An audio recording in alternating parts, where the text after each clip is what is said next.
Haleluya. Nishimwe ngiye gushima Imana kuva kano kanya mpaye ko kuvugira imbere yanyu. Ntabwo ibifata nk'ibintu binteye ubwoba, ahubwo mbisigaye mbifata nka okaziyo yo gushima Imana, nkongera nkavuga ni iyindi chance mbonye kugira ngo Imana yiheshe icyubahiro muri njyewe. Kandi nanone kubera ko mba ngomba kuvugira ijambo, ni ukuvuga ngo nta yandi mahirwe Imana iba yampaye yo kugira ngo mbanze mbyigeho mbere, mbanze dutekerezeho mbere, ribanze rigire icyo rikora muri njyewe mbere, nayo ni amahirwe mba mfite imbere yanyu. Mbere yuko ndibageza Imana ihabwa icyubahiro, ariko ntabwo nabasize n'umwitangirizwa nabahaye. Imana rero ihabwa icyubahiro. Uyu munsi nk'uko dukunze kubiganiraho kenshi, ni ijambo ryakunze kugaruka muri iki cyumweru, sinzi impamvu. Ndatekereza ko hari icyo Imana ishaka kuvugana natwe, kandi ngo nk'uko Uwiteka ahora arinda ijambo rye kugira ngo arisohoze, ndahamya ntashidikanya ko uyu munsi hari uwo ijambo tugiye kurebera hamwe, uyu munsi hari uwo ryagenewe. Kandi ndifuza ko Umwuka Wera yariherekeza, aho kugira ngo Satani arigende inyuma arihanagura uburyo akunze gukora, ahubwo Umwuka Wera arigende inyuma aritera mu mitima yacu kugira ngo rigire icyo rikora. Amen. Tugiye kuganira ku ijambo rivuga gusenga. Gusenga ni ibintu dukora buri gihe, ariko icyo nashatse ko twongera gutekerezaho, kubera ko nubwo tubikora ntabwo ndi kubigisha gusenga, ariko ndagira ngo twibukirane akamaro kabyo, bityo bye kujya bidutera ubunebwe cyangwa ngo bitubere nk'umutwaro, bitubere nk'intambara turi kurwana, kandi mu by'ukuri ari twebwe bifitiye akamaro. Gusenga rero ni ibanga cyangwa ni urufunguzo rutuma Imana ikingura ijuru, rutuma Imana idusanga. Ni nk'uko waba ufite sumaku, noneho hafi hari icyuma, icyo gihe icyuma kiraza kigasanga sumaku. Ni ukuvuga ngo gusenga, iyo tubizi, tuzi n'akamaro kabyo, tubasha kubikora turi mu mwuka, tutabikora nk'umuhango, tutabikora mu gitondo tubyutse cyangwa nijoro tugiye kuryama cyangwa tugiye kurya. Ni ukuvuga ngo Imana yacu iyo turi kuyisenga, mbere na mbere tujye dutekereza ko ni twebwe bifitiye akamaro, ni twebwe dufitemo inyungu za mbere. Imana iba yicaye ntabwo itunzwe n'amasengesho yacu, ahubwo aho yicaye ihora itegereje kuwubumbura akanwa. Dawidi yarabivuze ngo ataranarangiza kuvuga izina Uwiteka, ngo Imana iba yamaze rero gusubiza. Natwe nicyo nifuje ko tuganiraho uyu munsi, ngo gusenga bidufitiye akamaro. Tuzi neza ko iyo ari umuntu ugufitiye akamaro, iyo ari ikintu kigufitiye akamaro, uragifata neza, uhora uri mama rwose, nta utabuja, udashobora kuva mu mategeko y'uwo muntu, kubera ko uzi ejo agufitiye akamaro, muri ako kanya agufitiye akamaro. N'amasengesho yacu nuko nk'uko byakagombye kutugendekera, kubera ko akamaro dufitiye ni akamaro karenze twebwe ko dutekereza. Kubera ko iyo dusenga inshuro nyinshi, kandi ndumva ntibeshya mu bantu twese turi hano, tuba turi gusaba. Niyo wasaba Umwuka Wera, niyo wasaba imbabazi, niyo wasaba ubutabazi ubwo aribwo bwose ukeneye ku Mana, iyo usenga buri gihe uri gusaba. Ni ukuvuga ngo rero niba ukeneye nk'Umwuka Wera, urugero niba ukeneye izo mbabazi, ntabwo uzikeneye mu gitondo gusa ubyutse, ntabwo uzikeneye saa sita ugiye kurya cyangwa nijoro ugiye kuryama, urazikeneye uko umunsi uri kugenda, buri saha, buri segonda. Ni ukuvuga ngo no gusenga byakagombye kuba buri munota, byakagombye muri kintu cyose uri gukora. Niyo waba wicaye, niyo waba uri gutekereza, wakagombye kuba uri gusenga, wakagombye guhora en contact n'Imana. Ako niko kamaro ko gusenga. Tugiye kurebera hamwe impamvu dukwiriye gusenga. Ijambo ry'Imana muri Yakobo, uyu munsi ndibanda muri Yakobo, ariko n'ahandi turaza kuhareba mu gice cya mbere. Kubera ko Imana izi ko iyo dusenga inshuro nyinshi turi gusaba ikintu idusaba, nayo kubera ko nyine niyo tuba turi gusaba, niyo mpamvu dukwiye gukurikiza ibyo tubwira.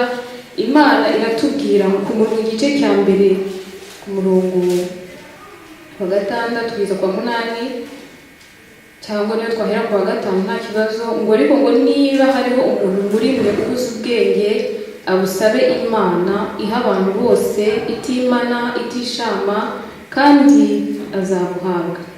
Ngo ariko rero umurongo wa 6 narashatse gutinda. Ngo ariko rero asabe yizeye ari ntacyo ashidikanya. Ngo kuko ushidikanya ameze nk'umuraba wo mu nyanja ujyanwa n'umuyaga ushushubikamo. Ngo iyo usabye utizeye ni nko kwa gusenga uvuga ngo reka nsenge isaha zirageze, reka nsenge kubera ko bwije nta kintu mvuganye n'Imana. Icyo gihe ntabwo wizeye ko Imana iri kubwira yahereye mu gitondo iri kumwe nawe. Ni ukuvuga ngo nimba ntacyo wizeye.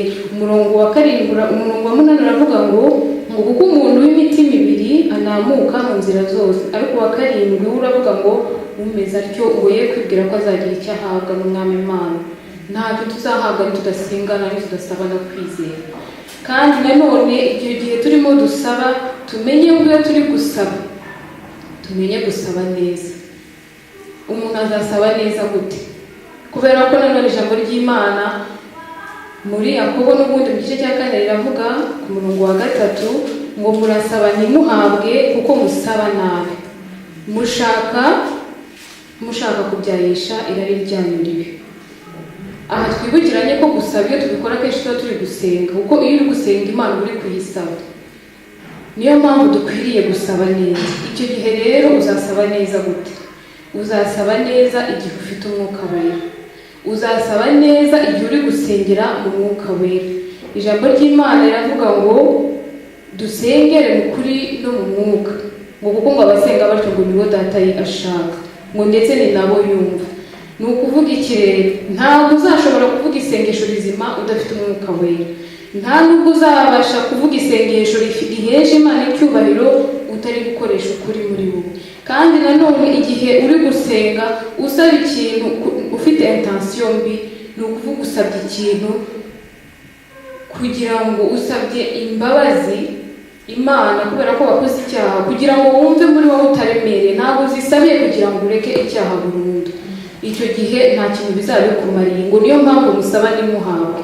Kandi nanone ibituma ngo tuba dushaka kubyarisha irari ryacu ribi. Niba usabira ikintu kwinezeza ntacyo uzahabwa. Twibuke ko Mwami Salomo yasabye ubwenge. Ajya gusaba ubwenge yari afite ibindi bintu byinshi ashobora gusaba. Yari umwami, yashobora gusaba ubutunzi, yashoboraga gusaba ibintu byinshi cyane ashobora gutekereza nkawe Imana ikubwiye ngo gira icyo nsaba. Ariko yasabye ubwenge. Kubera iki? Kubera ko yari afite umwuka wera. Yari amaze gusenga yuzuye umwuka wera. Yari yarasobanukiwe ko gusenga Imana bisaba kuba uri mu mwuka wera. Ni ukuvuga ngo yadasenga n'umwuka wera yashoboraga no gusaba bwa butunzi, yashoboraga gusaba guhora nesha, yashoboraga gusaba icyubahiro kirenze cy'abandi, ariko kubera yari afite umwuka wera yasabye ubwenge. Kandi nagira ngo nkwibutse ngo iyo usabye neza Imana iguha n'ibyo utayisabye, ikurengerezaho. Kubera ko ibyo ifite twabibonye, uwakoze ku isaha ya nyuma imuha ibyo ishaka, imuha ibingana n'ibyo watangiye mu gitondo. Kubera iki? Kubera ko Imana irazi imitima yacu, irazi ngo dusaba dufite intention imeze gute, irazi uburyo tuyubaha n'icyo tuba tugambiriye. Ni ukuvuga ngo nusaba ukabona bitinze gusohora, niba ariko navuga, ntukabwire Imana ngo basi ngo hari umukozi w'Imana yigeze kubitubwira ngo ubwo nagusabye amayero 500 ukaba utinze kuyama ngo basi umpaye 200, ngo basi nyihera 200. Icyo gihe niba Imana yari iri mu nzira iri kuyakuzanira irasubira igihe irota yo kujya gushaka yandi 200 kuyavunja, niba yari biyimwe azongera atinde kurushaho. Ni ukuvuga ngo dusabe tuzi ko Imana tubwira nta kintu gishobora kuyinanira, twizeye ko igihe twasengeye mu mwuka. Kubera ko ijambo ry'Imana rivuga ngo dusengere mu kuri no mu mwuka, ariko nanone nusengera mu kuri no mu mwuka usengane n'ubwenge, nk'uko ndibwira ari Pawulo wabivugaga, avuga ati nisengera mu mwuka gusa ntabwo bizagirira abandi akamaro. Kandi isengesho risabye neza ni ukuvuga ngo ntabwo ari wowe wenyine rigiraho akamaro, rigira akamaro ku bantu bose, abagukikije, abari hafi n'abari kure yawe. Ni ukuvuga ngo nusengera mu kuri, ugasenga n'ubwenge, ugasengera no mu mwuka, icyo gihe ijambo n'isengesho wakoze rizaba ari iry'akamaro. Kuko ngo nusengera mu mwuka gusa ni wowe uzaba uri kwiyungura, iryo ni isengesho ryo kwikunda. Ariko nusengera mu mwuka ugasengana n'ubwenge, nuririmbira mu mwuka ukaririmbira no mu bwenge, icyo gihe uzagirira benshi akamaro. Kubera ko twabonye ko dukwiriye kugirirana umumaro ngo tuhe ingingo za mugenzi wacu. Burya nimba nakoresha urwo rugero, twabonye, sinzi nimba mubizi, indwara yitwa gangrene ikunda gufata extremité, intoki cyangwa amano. Iyo ino ryafashwe bararikata kugira ngo idakomeza kuzamuka. Iyo yafashe ikirenge bakata ikirenge, iyo yazamutse ikagera mu kirenge bakata ikirenge, iyo yageze mu ivi bacira mu ivi.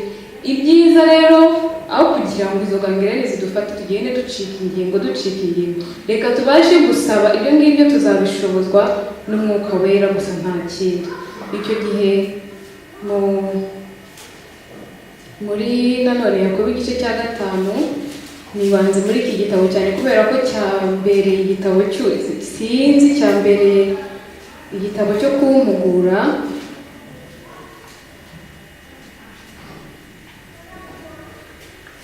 Mu gice cya 5 umurongo wa 16 niwe turi busomeho. Haranditse ngo mwaturirane ibyaha byanyu ngo kandi musabirane kugira ngo mukizwe. Kubera iki? Kubera ko no gusenga isengesho rigera ku Mana bisaba kuba wihana, bisaba kuba utunganye muri wowe, ngo amasengesho y'umunyabyaha ni ikizira kuwiteka. Niyo mpamvu kandi impamvu bavuga ngo twaturirane ibyaha byacu ni bimwe navugaga ngo nk'uko turi ingingo za bagenzi bacu. Iyo watuye icyaha, iyo cyagusohotse mu kanwa, uba wamaze kwemera deja ko icyo cyaha cyari gihari. Ariko iyo utakivuze ni ukuvuga ngo nturemera ko ari n'icyaha. Noneho iyo wakivuze kigasohoka muri wowe, ni ukuvuga ngo na wa muntu muba muri kumwe uri kucyaturira ntiyari abizi kubera ko ni mugenzi wawe, ariko ntabwo areba mu mutima wawe. Ariko icyo gihe nawe uraba umurinzi. Nibyo navugaga nk'iyo umuntu afite gangrene, aho kugira ngo bikwire umubiri wose babikata hakiri kare. Ni ukuvuga ngo iyo wihanye icyaha uba urinze na mugenzi wawe, wari kuzatume benshi bagukikije bagwa muri icyo cyaha, kubera ko ni wowe kirimo. Niyo mpamvu ugomba kucyaturirana. Ngo kandi ngo gusenga k'umukiranutsi, ni ukuvuga ko wasenga umukiranutsi, ntabwo wasenga umuntu. Bashobora kuvuga ngo gusenga k'umuntu wese, ariko banditse ngo gusenga k'umukiranutsi.